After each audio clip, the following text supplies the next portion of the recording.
Good morning. Welcome to 30 Days of Transformation. I'm glad you're here. Please leave a like or a comment so I know that you are here. And also let me know what else you want me to talk about. I got another week. Today we're going to be talking about identity and the role that that concept plays and our understanding of identity plays in our mental health and, again, building resilience and authentic thriving. So what is this idea of identity and what does it have to do with what we've been talking about the past couple of weeks? So a couple of days ago, I was talking about, the idea that in order to feel sort of balanced in the world and not like we're clinging, which is one of the challenges of, or that's frequently mentioned in the yoga tradition, this idea of clinging and sort of this insecure attachment is what the psychologists would call it. That we have to put on those lenses of oneness and sort of look through into the essence of all the things in our life rather than being attached to the form, right? So now to sort of flip that around, then getting a sense of identity, well, it's not really flipping it around, but getting that sense of identity, sometimes our identity gets, and very often, it gets attached to all these external things about ourselves, right? So our identity can be caught up in things like, who I am, where I live, what kind of car I drive, what kind of job I have, what my education has been, who my friends are, what family I come from. All of those things start contributing to our sense of identity. And ultimately, all of them are external and none of them are lasting, So personally, I had a lot of challenges with this idea of identity when I was younger because I was always very deeply attracted from the time I was in college. Actually, before college, I was very deeply attracted to philosophy and kind of understanding the deeper meaning of life. And yet the things around me and my culture and my community told me that the things that were important were these sort of status, superficial things. And I didn't understand how do I rectify that with what I feel is this deep purpose and meaning in my life? So how do you rectify those things? When your identity is attached to external things, it's very difficult to find that mental peace and balance inside. Very difficult to find a sense of mental peace. And so what the yoga tradition would say is you got to look at your identity, look at the deepest part of your identity and keep spiraling deeper into a sense of who you are. Now, a couple other things that I wanted to put that I put in the bullet points today in terms of this idea that come from the yoga tradition in terms of this idea of identity and who I am. Identity is a function of this chakra, of the heart chakra. So I'm even pointing here when I talk about myself. We point here a lot, or we touch here a lot, because we know that that's really the place that we sort of feel a sense of ourselves, a sense of who we are. And many people talk about the heart chakra as being sort of like this idea of, kind of love and connection and relationship and all that stuff. And that is certainly a part of the heart chakra, but a very important function of the heart chakra is an idea of boundaries. And the reason we get boundaries here is because we sort of define who we are here. And then we make a sense of that's not me and this is me. So that's where the boundary comes in, right? And it's a very important skill to be able to learn and be able to, work with.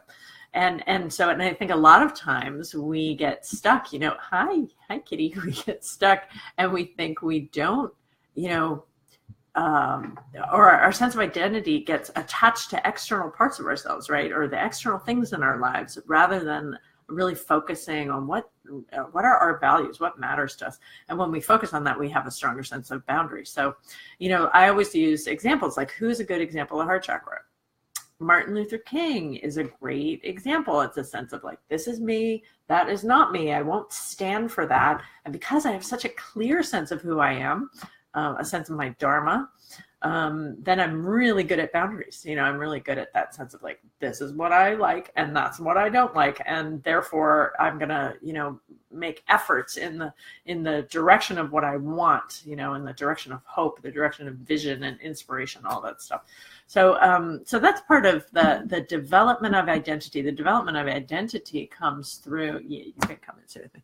The development of identity, he's really big, is it's a skill, and it comes through practice. It comes through, just our life experiences. It comes through the way that we've grown, and putting effort into our personal transformation. All of that starts to lend itself to a deeper, clearer vision of identity. And that deep, clear sense of identity it's essential. It is such a huge part of knowing who we are and knowing what we want to do. Okay, so heart chakra, and then the next one, and the boundaries, I already talked about that. And the last one I want to talk about is the spiral to oneness, because sometimes life looks very linear, like we're just going on this straight path down a road, think about all the metaphors, the road less traveled and the journey of life and all that stuff. It's like straight line. But what the philosophy of yoga teaches us is actually it's much more spiralic. And sort of what are we spiraling to? We can look at that in terms of cosmology or cosmogony, the study of the structure of the universe. And so the universe is structured in these spirals. And the spiral is the metaphor for moving closer towards that sense of oneness that I've been talking about, So as we move towards oneness, it's a spiralic journey. And what we can do is kind of use the practices to not necessarily speed us up, but continue the process, not to stagnate, maybe speed up too. So to think about the spiral is a way that we think about going towards that cosmic nucleus or that cosmic center that can that ultimately can reveal this deeper sense of identity. So one more thing I want to leave with before I finish today is this idea of who am I meditation. And so that's a famous meditation that was made very well known by Ramana Maharshi, this idea of stopping and just being still and saying, who am I?